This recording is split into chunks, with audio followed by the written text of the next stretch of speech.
అల్లుకున్న బంధం 26వ భాగం. ముందు భాగాలను చూసి ఆ తర్వాత ఇది చూడండి. రచించినది శ్రీవల్లి గారు, చదువుతున్నది మీ చిన్ని. ఇక కథలోకి వెళ్ళిపోదాం. కూతురు చేసిన తప్పు వల్ల పూజ ఆమెను ఇష్టం వచ్చినట్టు కొడుతున్నా ఏమీ మాట్లాడలేకపోయారు సుధా వాళ్ళ పేరెంట్స్. ప్రిన్సిపల్ గారు ముందుకు వచ్చి, ఇంత గొప్ప సంస్కారం ఉన్న స్టూడెంట్ని మా కాలేజ్ భరించలేదమ్మా. ఇవాళ మహేంద్ర అయ్యారు, రేపు ఇంకో లెక్చరర్ కావచ్చు, రేపొచ్చి టీసీ తీసుకెళ్ళిపోండి అని కటుగా చెప్పారు ఆయన. కమ్యూనిటీలో ఉన్న వాళ్ళు కూడా అందరూ సుధని తల ఒక మాట అన్నారు. లహరి వాళ్ళ అమ్మగారు కూడా ముందుకు వచ్చి, ఇన్నాళ్ళు ఇంటికి వస్తూ పోతూ ఉంటే నా కూతురు లాంటి దానివే అనుకున్నాను. ఇంకోసారి నా కూతురుతో సావాసం చేసినట్టుగానే మా ఇంటి చుట్టుపక్కల గాని కనిపించావంటే అస్సలు ఊరుకోను అని అంది ఆవిడ. సుధా వాళ్ళ నాన్నగారు ప్రిన్సిపల్ గారి దగ్గరికి వెళ్ళి, మా అమ్మాయి చేసిన తప్పుకి నా తరపున తండ్రిగా నేను క్షమాపణ అడుగుతున్నాను, రేపొచ్చి టీసీ తీసుకుంటాను సార్ అని సుధని అక్కడి నుండి తీసుకెళ్లిపోయారు. అక్కడ తనకు జరిగిన అవమాన భారంతో తలదించుకొని తన తల్లిదండ్రులతో పాటు వెళ్లిపోయింది సుధ. ఆదిలక్ష్మి గారు లహరిని, తనతో పాటు ఉన్న ఫ్రెండ్స్ని అందరినీ అక్కడే, ఇంకోసారి మీరెవరైనా ఆ సుధలా ప్రవర్తించినా, ఆ సుధతో మాట్లాడినట్టు కనిపించినా సరే తోలు తీసేస్తాను, ఒళ్ళు దగ్గర పెట్టుకొని ఒక గురువుని ఎలా చూడాలో నేర్చుకోండి ముందు అని తిట్టి సుధా ఫ్రెండ్స్ని వాళ్ళ ఇంటికి పంపించి లహరిని తను తీసుకెళ్లిపోయారు. అందరూ ఎవరి దారిన వాళ్ళు వెళ్లడంతో రాధ, మహేంద్ర, పూజ, పాప నలుగురు మహేంద్ర వాళ్ళ ఇంట్లోకి వెళ్లారు. పాపని మహేంద్ర ఒళ్ళో కూర్చోబెట్టుకొని సోఫాలో ఒక ఎడ్జ్లో కూర్చున్నాడు. ఆ సోఫా చివరి ఎడ్జ్లో పూజ కూర్చుంది. వాళ్ళిద్దరికీ ఎదురుగా డైనింగ్ టేబుల్ దగ్గర చైర్లో రాధ కూర్చుంది. ముగ్గురులో ఎవరూ కూడా ఏం మాట్లాడుకోలేదు. కొంత సమయం గడిచిన తర్వాత మహేంద్ర పాపని సోఫాలో కూర్చోబెట్టి రాధ దగ్గరకు వెళ్ళి ఆమె ముందు మోకాళ్లపై కూర్చొని రాధ ఒళ్ళో తల పెట్టుకొని ఆమె నడుం చుట్టూ చేతులతో చుట్టేసి మమ్మా అని అన్నాడు. రాధ ఏం మాట్లాడలేదు. ఎందుకు మర్చిపోయాను అని అబద్ధం చెప్పావు? ఎందుకు ఇన్ని రోజులు ఈ నాటకం ఆడావు? ఎందుకు నన్ను దూరంగా ఉంచావు అని అడిగాడు మహేంద్ర. తను ఇందాక మహేంద్రని తన కొడుకు అని చెప్పడంతో తనేమీ మర్చిపోలేదన్న విషయం మహేంద్ర వాళ్ళకి తెలిసిపోయిందని, మీరు నాకు తెలియదని అర్థం చెప్తూ ఆమె ఇంకా బుకాయించదలుచుకోలేదు. తన ఒడిలో పడుకొని ఉన్న మహేంద్ర తలని నిమురుతూ అతని నుదుటిపై ముద్దు పెట్టి, ప్లీజ్ నన్ను నువ్వు దేని గురించి అడగొద్దు, నువ్వు నాకు దూరంగానే ఉండు, నా గురించి ఆలోచించొద్దు అంది తన ముఖాన్ని మహేంద్ర తలకి ఆనిస్తూ. ఆమె ప్రేమతో కూడిన స్పర్శ అతని మనసుకి ఊరట ఇచ్చి మనసుని తేలిక చేసింది. ఆమె ఒడిలో నుంచి తలను పైకి లేపి తన చేతులతో ఆమె చేతులు పట్టుకొని తన బుగ్గలకు ఆనించుకొని, ప్లీజ్ మమ్మ, నన్ను దూరం పెట్టుకు, నీకు తెలుసు కదా నీకు దూరంగా నేను ఉండలేను, ఇంకా ఎందుకు నన్ను ఇలా నరకం పెడతావు, ప్లీజ్ నాతో ఎప్పట్లా ఉండు, నేనేదైనా తప్పు చేశానా చెప్పు, ఆ తప్పుని సరిదిద్దుకుంటాను, ప్లీజ్ మమ్మ నాకు దూరంగా వెళ్లకు అంటూ కళ్ళ నిండా నీళ్లతో అడిగాడు మహేంద్ర. అతను అంత దీనంగా కళ్ళ వెంట నీళ్లతో ఆమెను అడగడంతో ఎంత కఠినంగా ఉండాలి అనుకున్నా సరే రాధ మనసు కరిగిపోయింది. ప్లీజ్ కన్నయ్య, నా మాట విను, అమ్మ మాట వినాలి కదా, అమ్మకి అడ్డు చెప్పకూడదు అని అంది. అలాగే అతని కళ్ళల్లోకి చూస్తూ, కన్నయ్య, ఈ పిలుపు విని ఎన్నాళ్ళయిందిమా, నీ మాట వింటాను అమ్మా, నీ మాటే వింటా, నువ్వేం చెప్తే అదే చేస్తా, కానీ నాకు దూరంగా వెళ్లకు, నన్ను దూరం నెట్టకు ప్లీజ్ అని అన్నాడు మహేంద్ర. వాళ్ళిద్దరినీ అలా చూస్తున్న పూజకు కూడా ఏడుపు వచ్చేసింది. రాధ మహేంద్ర కళ్ళు తుడిచి తన కళ్ళు తుడుచుకొని అతని నుదుటిపై మరొకసారి ముద్దు పెట్టి, నన్ను అర్థం చేసుకో, ఇబ్బంది పెట్టుకు, నువ్వు నాకు ఎంత దూరంగా ఉంటే అంత మంచిది అని ఆమె కుర్చీలో నుంచి లేచి మహేంద్ర నుండి తన చేతులు విడిపించుకొని ముందుకు వెళ్లబోయింది. 2 అడుగులు ముందుకు వేసిన రాధ ఆగిపోయింది. ఆమె వెనక్కి తిరిగి చూడగా తన చెంగు పట్టుకొని అలాగే మోకాళ్ల మీద కూర్చొని, మా అమ్మ ప్లీజ్ వెళ్ళొద్దు అంటూ ఏడ్చాడు మహేంద్ర. అతనిని అలా చూసిన ఆమెకు కనిపించింది ఒక 33 ఏళ్ల వ్యక్తి కాదు, 9 ఏళ్ల పిల్లాడు. వాళ్ళ అమ్మ తనకు దూరంగా వెళ్ళిపోతుంటే ఏడుస్తున్నట్లుగా అనిపించింది. ఇంకా అంతకన్నా మొండిగా అడుగు వేయలేక వెంటనే వెనక్కి తిరిగి మహేంద్ర దగ్గరకు వెళ్ళి అలాగే మోకాళ్ళ మీద కూర్చొని అతన్ని హత్తుకొని ఐఎమ్ సారీ కన్నయ్య, చాలా సారీ, నేను చాలా ఏడ్పించా కదా, చాలా బాధ పెట్టాను, ఐఎమ్ వెరీ సారీ నాన్న, ఇంకెప్పుడు వెళ్ళను, నీకు దూరంగా అస్సలు వెళ్ళను అని అలాగే ఏడుస్తూ చెప్పింది. ఆమెను ఇంకా గట్టిగా హత్తుకొని ప్లీజ్ నువ్వు నన్ను వదిలిపెట్టి వెళ్ళకు, నువ్వు వదిలేస్తే నేను పిచ్చోడిని అయిపోతా, ప్లీజ్ మా, నువ్వు తప్ప నన్ను అర్థం చేసుకునే వాళ్ళు ఎవరూ లేరు, ఎవరికీ నేనంటే ఇష్టం లేదు, నువ్వు తప్ప నన్ను ప్రేమించే వాళ్ళు ఎవరూ లేరమ్మా, ప్లీజ్ అంటూ ఏడ్చాడు. ఆ మాటకి పూజకి దుఃఖం కట్టలు తెంచుకొని వచ్చింది. అలా కొంత సమయం గడిచిన తర్వాత మెల్లిగా మహేంద్ర రాధ ఇద్దరూ పైకి లేచారు. రాధ మహేంద్రని ఒక చైర్లో కూర్చోబెట్టి డైనింగ్ టేబుల్ మీద ఉన్న గ్లాసులో వాటర్ పోసి అతనికి ఇచ్చింది తాగమని. మహేంద్ర కొంచెం తాగి అక్కడ పెట్టిన తర్వాత రాధ పొట్ట చుట్టూ తన చేతులతో చుట్టుకొని అలాగే ఉన్నాడు. అలా మహేంద్రని చూస్తున్న పూజకి అమ్మ మీద బెంగ పెట్టుకొని తల్లిని విడిచిపెట్టని పసితనం కనపడింది భర్తలో. వాళ్ళిద్దరూ మానసికంగా ఎంతగా ముడిపడిపోయారో కనిపించింది ఆమెకి. అది ఆమెకు తెలిసిన విషయమే అయినా ప్రత్యక్షంగా తన కళ్ళతో చూడడం తొలిసారి అవ్వడంతో ఇన్ని రోజులు వీళ్ళు ఎలా విడిగా ఉన్నారు అని అనిపించింది. అతని తలని నిమురుతూ ప్లీజ్ కన్నయ్య ఏడవకు, నా బంగారం కదూ, నా బుజ్జి కన్నయ్య కదూ, ఏడవకూడదు నాన్న, చెప్పాను కదా నిన్ను వదిలిపెట్టి వెళ్ళను అని అంది రాధ.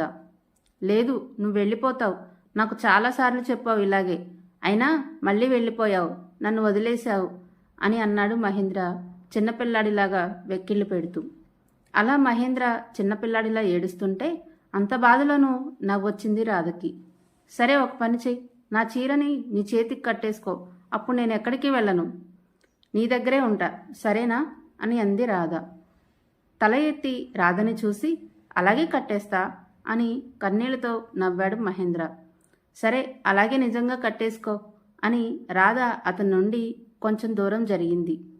ఆమెను తన పక్కన కుర్చీలో కూర్చోబెట్టుకొని ఆమె ఒడిలో తల పెట్టుకొని ఉన్నాడు. రాధ అతని తలని నిమురుతూ ఉంది. అలా కొంత సమయం గడిచిన తర్వాత పూజ వచ్చి మహేంద్ర ఎదురుగా మోకాళ్ళపై కూర్చొని తలదించుకొని సారీ అండి అని చెప్పింది. పూజ గొంతు విన్న రాధ మహేంద్ర ఇద్దరూ ఆమె వైపు చూశారు. తలదించుకొని కన్నీళ్లతో ఐఆమ్ సారీ, మిమ్మల్ని తప్పుగా అనుకున్నాను, జరిగిందేదో పూర్తిగా తెలియకుండా మిమ్మల్ని అనవసరంగా మాట్లాడినాను అని చెప్పింది పూజ. ఆ మాటలు తను విననట్టే తల ఇంకో పక్కకి తిప్పుకున్నాడు మహేంద్ర. పూజ రాధ వైపు చూసింది. రాధ కూడా మొహం పక్కకు తిప్పేసుకుంది. అక్క ప్లీజ్ నువ్వన్నా అర్థం చేసుకో, నేను తప్పుగానే మాట్లాడాను, కాదనను, కానీ నేను కావాలని చేసింది కాదుగా, ఆ అమ్మాయి అలా చెప్పేసరికి ఆ వీడియో చూపించేసరికి నన్ను నేను కంట్రోల్ చేసుకోలేకపోయినాక, నువ్వు నీ కన్నయ్యకి అమ్మగా కాదు ఒక ఆడదానిగా ఆలోచించక్క, ఇలా ఒక పరాయి ఆడపిల్లతో తన భర్త ఇంత దగ్గరగా ఉన్నాడని తెలిస్తే ఏ భార్య ఊరుకుంటుందక్క అని అంది పూజ. ఆ మాటకి రాధ మహేంద్ర ఆమె వైపు చూశారు. నీకు ఇంత జరిగినా కూడా నువ్వు మళ్ళీ కన్నయ్యనే అంటున్నావా? 100 మంది 100 చెప్తారు, నమ్మడానికి నీ బుద్ధి ఏమైంది? మన మనిషి మీద నమ్మకం ఉంటే ఎవరు ఏం చెప్పినా నమ్మము అంటూ కోపంగా అంది రాధ. అందుకే కాక క్షమాపణ చెప్తున్నాను అని మహేంద్ర వైపు చూస్తూ అంది. మహేంద్ర ప్లీజ్ నన్ను ఎక్స్క్యూజ్ చేయి అంటూ ఏడ్చింది పూజ. భార్యాభర్తల మధ్య తను మాట్లాడటం కరెక్ట్ కాదని మీరు మాట్లాడుకుంటూ ఉండండి, నేను పాపకి భోజనం పెడతాను అని తన చైర్లో నుండి లేచి మహేంద్రని పైకి లేపి తను లేచిన చైర్లో అతన్ని కూర్చోపెట్టి సోఫాలో బొమ్మతో ఆడుకుంటున్న పాపని ఎత్తుకొని కిచెన్లోకి వెళ్ళింది రాధ. రాధ కిచెన్లోకి వెళ్లడంతో ఇందాక మహేంద్ర రాధ వళ్ళో ఎలా పడుకున్నాడో ఇప్పుడు పూజ మహేంద్ర వళ్ళో అలా పడుకొని సారీ అండి, నా తప్పైపోయింది, విషయం తెలుసుకోకుండా మాట్లాడాను, నన్ను క్షమించండి అని అంది పూజ. నాదే ముందులే, కనిపించిన అమ్మాయి వెనకాల తిరిగేవాడిని, అయినా నువ్వు వచ్చి నాకు సారీ చెప్పడం ఏంటి? మీరంటే గొప్పోళ్ళు, మేమంటే ఏదో అలా ఆడాల వెనక తిరిగేవాళ్ళం అని అన్నాడు మహేంద్ర. మహేంద్ర అలా దెప్పుతూ ఉండడంతో అతన్ని ఒడిలో నుంచి తల తీసి పైకి లేచి అతని ఒడిలో కూర్చొని అతన్ని హత్తుకొని ఐఎమ్ సారీ అండి, నేను మిమ్మల్ని ఆ ఉద్దేశంతో అనలేదు, ఆ అమ్మాయి అలా వీడియో చూపించి ఫోన్లు చేసి అలా మాట్లాడేసరికి అసలే డిస్టర్బ్డ్గా ఉన్న నా మెదడు ఇంకా ఎక్కువగా పిచ్చిగా ఆలోచించింది అని చెప్పింది పూజ. ఎంతో ప్రేమించి ఆమె కావాలి అని ఆమె కోసం ఎదురు చూసి ఎంతో ప్రేమగా తెచ్చుకున్న ప్రేమని అంతకన్నా ఏడిపించలేకపోయాడు మహేంద్ర. అంతకన్నా ఆమెను క్షమించకుండా కటువుగా కూడా ఉండలేకపోయాడు. ఆమె ఎప్పుడైతే వచ్చి హత్తుకొని క్షమాపణ అడిగిందో ఆ క్షణమే కరిగిపోయి క్షమించేశాడు. ఎందుకు డిస్టర్బ్గా ఉంది నీ మనసు?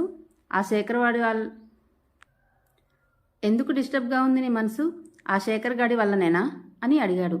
శేఖర్ గురించి మహేంద్రకు ఎలా తెలిసిందో అని ఆశ్చర్యంతో అతన్ని విడిచిపెట్టి అతని ఒళ్ళో నుంచి లేచి నిల్చుంది పూజ. లేచిన ఆమెను మళ్ళీ తన ఒడిలో కూర్చోబెట్టుకొని ఏం జరిగింది చెప్పు ముందు అని అడిగాడు. పూజ ఏం మాట్లాడకుండా మౌనంగా ఉంది. పూజ, నా సంగతి నీకు తెలుసు. నువ్వు చెప్తావా? నన్ను కనుక్కోమంటావా? నువ్వు చెప్తే ఒకలా ఉంటుంది, నేను కనుక్కున్నానంటే మాత్రం ఇంకోలా ఉంటుంది అని అన్నాడు మహేంద్ర. మహేంద్రకి విషయం తెలిసిపోయిందని, ఇంకా తన దగ్గర దాస్తే తను తప్పు చేసింది అవుతుందని జరిగింది చెప్పడానికి సిద్ధపడింది పూజ. వద్దు, నేనే చెప్తాను అని అంది. ఒకరోజు పూజ బయటకు వెళ్ళి వస్తూ ఉండగా శేఖర్ ఆమెను మధ్యదారిలో అడ్డగించాడు. తలదించుకొని నడిచి వస్తున్న పూజ తనని ఆపింది ఎవరా అని తలెత్తి చూసేసరికి ఎదురుగా శేఖర్ ఉన్నాడు. దారిలో అడ్డంగా ఉన్నావు, తప్పుకో అని పక్కకి తప్పుకొని పూజ వెళ్ళబోతుండగా ఆమె చేయి పట్టుకొని ఆపాడు. అతను అలా చేయి పట్టుకునేసరికి పూజ కంగారు పడింది. ఏయ్, నువ్వెవరు? నా చేతిని ఎందుకు పట్టుకున్నావు? వదులు అని అంది పూజ. మీ ఆయనైతే ఊళ్ళో ఉన్న అమ్మాయిల వెనకాల తిరగవచ్చు, కానీ నేను నీ చేయి పట్టుకుంటే తప్పొచ్చిందా అని అన్నాడు శేఖర్. పిచ్చి పిచ్చి మాటలు మాట్లాడితే పళ్ళు రాలగొడతా. ఆయన అమ్మాయిలతో తిరగడం ఏంటి అని అంది పూజ. మీ ఆయన ఎవరో అమ్మాయి వెనకాల తిరుగుతున్నాడని అని చెప్పాడు శేఖర్. మా ఆయన గురించి నీలాంటి కుక్కలు మరినంత మాత్రాన అవి పట్టుకునేంచదా? మా ఆయన గురించి నీలాంటి కుక్కలు మరిగినంత మాత్రాన అవి పట్టించుకునే అంత దాన్ని కాదు. నువ్వు ముందు నా చేయి వదలరా అని చేతిని విడిపించుకుంది పూజ. మీ ఆయన ఇంకో అమ్మాయి వెనకాల తిరగంగా లేనిది నువ్వు నాతో ఉంటే తప్ప అని మళ్ళీ అన్నాడు శేఖర్. ఆ మాట అని అనడంతోనే వాడి చంప పగలగొట్టింది పూజ. పిచ్చి పిచ్చి వేషాలు నా దగ్గర వేసావంటే చంపేస్తా. ఇంకోసారి నా జోలికి వచ్చావని మా ఆయనకు తెలిసిందో నిలువునా నీ ప్రాణం తీసేస్తాడు అంటూ వాడికి వార్నింగ్ ఇచ్చి మనసులో కంగారు భయం తగ్గకపోవడంతో గబగబా అక్కడి నుండి ఇంటికి వెళ్ళిపోయింది పూజ. ఆ రోజు శేఖర్ అన్న మాటలు పూజని ఇంకా బాగా డిస్టర్బ్ చేశాయి. అలా 4 రోజుల తర్వాత శేఖర్ అన్న మాటలే నిజం అన్నట్టు సుధ పుట్టినరోజు నాడు మహేంద్రని సుధని అలా చూడటం, సుధ నుండి వచ్చిన వీడియో, ఫోన్ కాల్స్ ఇవన్నీ కూడా పూజ మనసుని బాగా చెడగొట్టాయి. పాపకి భోజనం తినిపిస్తూ వీళ్ల వైపు చూసిన రాధకి వాళ్ళిద్దరి మధ్య ప్యాచప్ అయిపోయిందని అనిపించింది.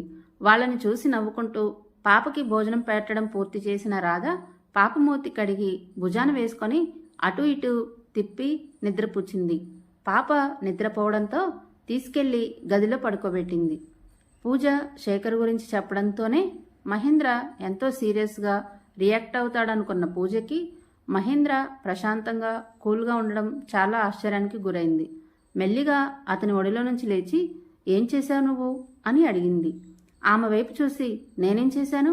నేనేం చేయలేదే అన్నాడు మహేంద్ర. ఏం చేయకపోతే నేను ఇంత చెప్పినా కూడా నువ్వు కామ్గా ఉన్నావు అంటే ఏదో చేశావు. అయినా శేఖర్ గురించి నీకెలా తెలుసు అని అడిగింది పూజ. ముందు రాధమ్మని రమ్మని పిలు, ముగ్గురు భోజనం చేద్దాం, ఆ తర్వాత చెప్తా అన్నాడు మహేంద్ర. ఇప్పుడు చెప్పొచ్చుగా, ఏమైంది? అక్క పాపని పడుకోబెడుతుంది అని చెప్పింది పూజ. ఏది ఎప్పుడు చెప్పాలో నాకు తెలుసు, నువ్వు మాట్లాడకుండా రాధమ్మని పిలు అన్నాడు. సరే అని గదిలో ఉన్న రాధను డైనింగ్ టేబుల్ దగ్గరికి తీసుకొచ్చింది పూజ. పాప నిద్రపోవడంతో ముగ్గురు కూర్చొని భోజనం చేస్తూ ఉన్నారు. రోజు ఒకరి కోసం ఒకరు ముద్ద తీసి పక్కన పెట్టడం అలవాటైన వాళ్ళకి ఈరోజు ఆ పక్కన పెట్టే అవసరం రాకుండా ఒకరికొకరు తినిపించుకున్నారు. సరదాగా కబుర్లు చెప్పుకుంటూ భోజనాన్ని పూర్తి చేశారు. భోజనం పూర్తయిన వెంటనే పూజ డైనింగ్ టేబుల్ అంతా క్లీన్ చేసేసి ఇప్పుడు చెప్పు, శేఖర్ గురించి నీకెలా తెలుసు అని అడిగింది. కొనసాగుతుంది. ఈ స్టోరీ మీకు నచ్చినట్లయితే లైక్ చేసి కామెంట్ రూపంలో మీ అభిప్రాయాన్ని తెలియజేయండి. అలాగే తదుపరి అప్డేట్స్ కొరకు ఛానల్ని సబ్స్క్రైబ్ చేసుకోండి. Thanks for watching.